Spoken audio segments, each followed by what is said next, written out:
Hello, welcome back. In this lesson, we'll be looking at summary. Again, don't forget, summary is part of paper 2, and just like the one we talked about under comprehension, summary is also worth 20%. So remember what I said under paper 2, that paper 2 has 3 components. The first is comprehension, which we did in the previous video. The second is this one we're looking at, summary, which is also 20%. And the third is a component we're calling structure, that has rewrites and sometimes closed test or Lexis or whatever it is that they'll bring. And that component is also worth 20 marks. Rather 20%. So the 3 put together make 60% plus the 40 you get from paper 1, then you make 100%. So if you want to pass English, summary is a very, I can't stress it any more than this, very important component in the English language. So let's get into this quickly. Remember, the notes are at the bottom. You can read through and then attempt the questions that I have put there for you. What is summary? In very simple terms, a summary is a short account. Okay, a short account of something. So let's say if I was telling you, I used 1,000 words, for example, to tell you how my weekend was, okay, and then I ask you to summarize what I have said. Obviously, what you're going to give me is a short form of this. Maybe it will just be 100 words. So a summary is a short form of something. So if a summary is a short form of something, then I want to give you 3 characteristics that you can bear in mind every time you're thinking about summarizing. So 3 characteristics coming up in a moment.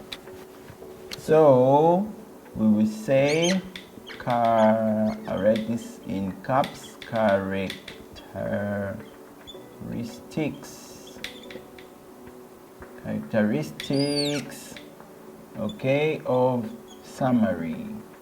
Characteristics of summary. I hope you can see these things, guys. Okay, so what is characteristic number 1? Your summary, okay, your summary. Okay, so characteristic number 1 is that your summary must be clearly understood on its own. So if I read the summary, I must understand what the main text that you're summarizing from is talking about. If you cannot clearly, and this is where the note is, if you cannot clearly understand what the summary is about, or what the whole text is about from the summary, then that summary was not properly put together. Okay, point number 2, your summary should be brief and to the point. Because this is a summary, there's no need for you to give examples unless those examples are absolutely necessary. There's no need for you to use long words and long phrases rather, and expressions, because really those are just sacrificing your summary. So your summary, number 1, should be clearly understood on its own, and number 2, your summary should be brief. Your summary should be brief. So we'll look at some of these things in great detail.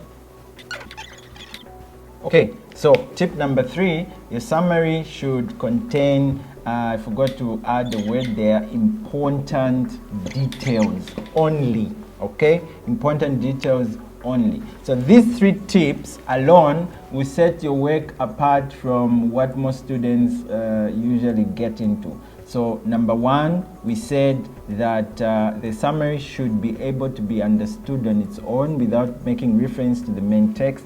Number 2, that your summary should be brief. Number 3, your summary should contain extremely important information only. We need to add that. Okay, anything else that's not extremely important should not be in your summary.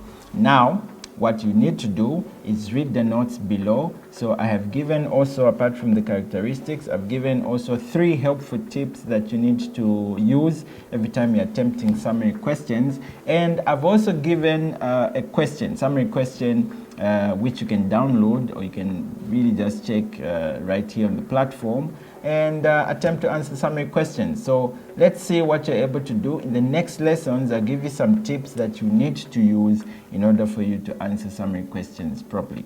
Thank you so much. This has been your instructor, Alexander Zulu. I'll see you again in the next lesson.